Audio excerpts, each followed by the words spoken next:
Hi, this is James Gordon of October Library here with a book haul.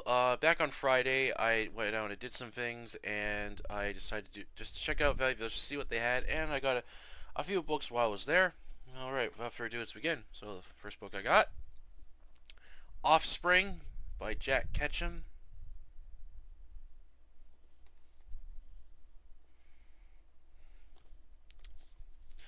This is from Leisure Books, and this was published.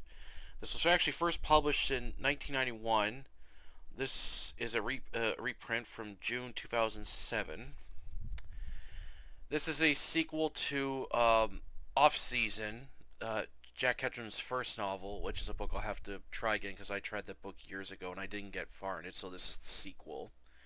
This is kind of basically like The Hills Have Eyes almost, except it's set on a beach, I believe. If I recall the setting, it's basically about this like cannibalistic family that lives in a cave on a beach, and a bunch of people in the first book. A bunch of people are go out to vacation, and they basically get kidnapped by these cannibals and stuff. Where there's also like inbreeding going on as well. Um, the very first book was actually controversial because of how graphic and violent it was, and actually, uh,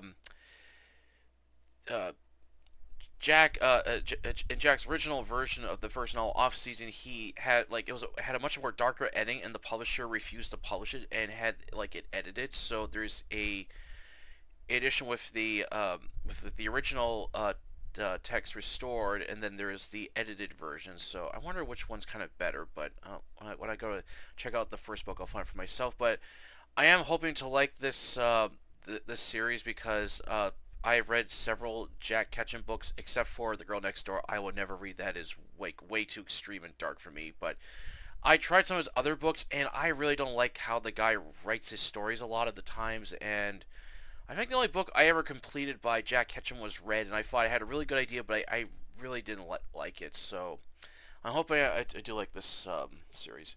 Okay, next, Death Angel by Robert Black. That is a sick cover. I really like this. It's just awesome.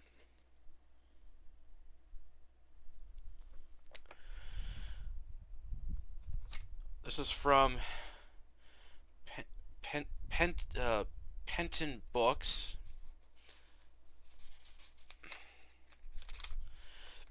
This is published in October of 1988. Hmm. So this is just basically a horror novel that's set in summer, and it's like out in like farm country or something. So this sounds really cool. I've never seen this book pop up frequently on like horror groups, and this one group I'm on, Retro Horror Paperbacks. I've seen this cover pop up a few times, so glad that, I found this book. Okay, next, Frankenstein by Mary Shelley. This edition is in actually really good shape, except for the top part of the spine just cut, unfortunately. This is from Puffin Books, and it was first Frankenstein was first published in 1818, and then uh, Puffin then Puffin published this edition back in 1989. This edition is 1994. I actually tried Frankenstein years ago. I had this one edition I got from Chapters. I had an introduction by Gar Toro, that Mexican horror director, and I didn't get far in the book. So this is another book I'd like to give another try, and I'm hoping that I do like some, horror classics. Since I have tried a couple of them, and some I'd like to kind of give like another try. I remember when I tried The Picture of Dorian Gray, I didn't end up liking the story. I thought the way it was written was great. Like I liked the guy's writing style in Picture of Dorian Gray, but I didn't like the story. And I like to give Phantom of the Opera another try. I got an unbridged edition of Dracula that I haven't tried yet, so I'm gonna give Frankenstein another try. Okay, next, The Store by Benny Little.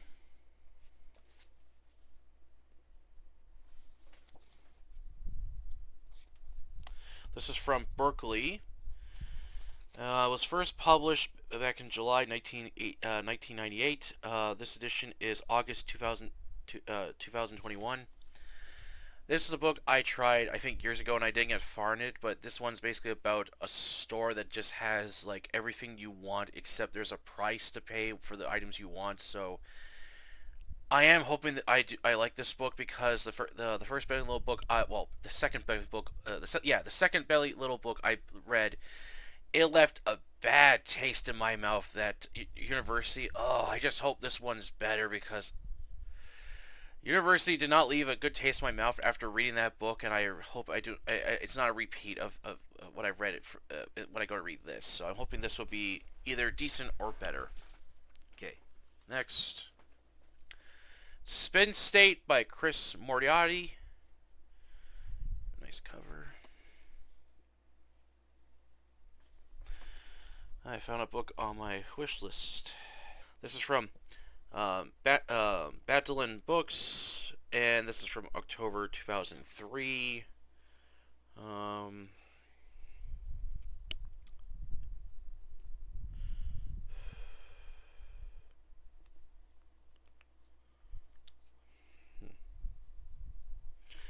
this is basically set far in the future, and it's about interstellar travel, and there's like I guess like some conspiracy going on with a company, and involves hacking and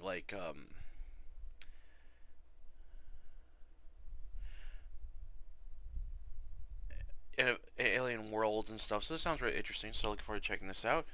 Okay, so, and the last set of books that I got are a bunch of Goosebumps books. I remember when these came out when I was younger. I always wanted to read these, and I actually can't recall why I didn't get into them. I think it's because at the time I just wasn't interested in reading.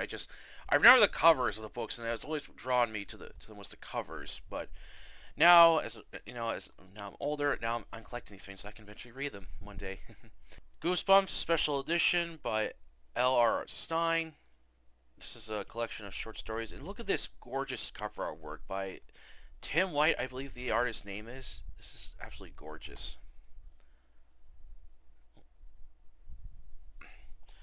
Alright, this is from Scholastica, and this was published in October 1994.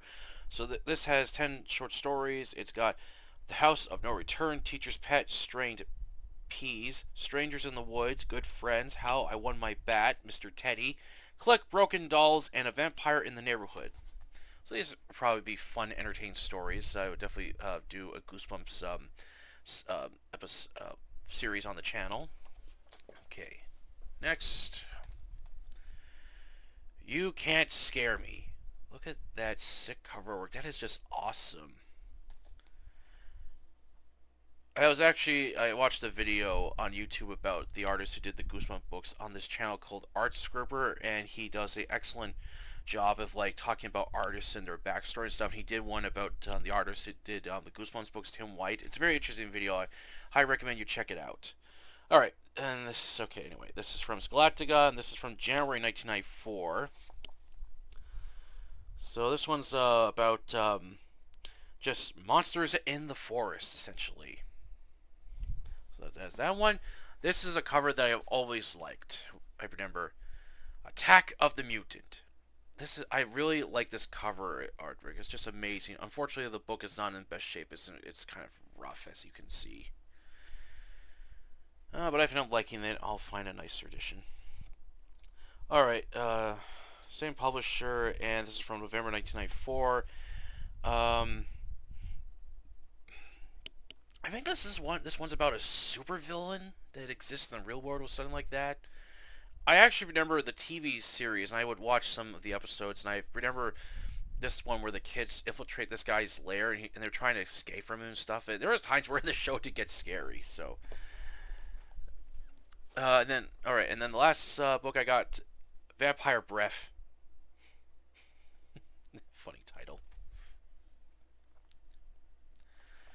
Alright. November 1996. So this one is about family discovers they have a vampire living with them. So that'll be interesting. Alright. that's it for the book haul today. Hope you enjoyed it, and I have begun reading the final book in the Morel series, Fearful Serenities: The Return of Nora Jar. I'll be reading more of the book later on tonight, and I will have a review up soon, as I am going to get started on my Summer Slaughter 2 series I have planned for the channel. Alright, if you enjoyed this video, please like it, share it, and don't forget to subscribe to October Library, the YouTube channel, and the Facebook group of the same name. Please post, share, and review fiction. Until then, I'll catch you later.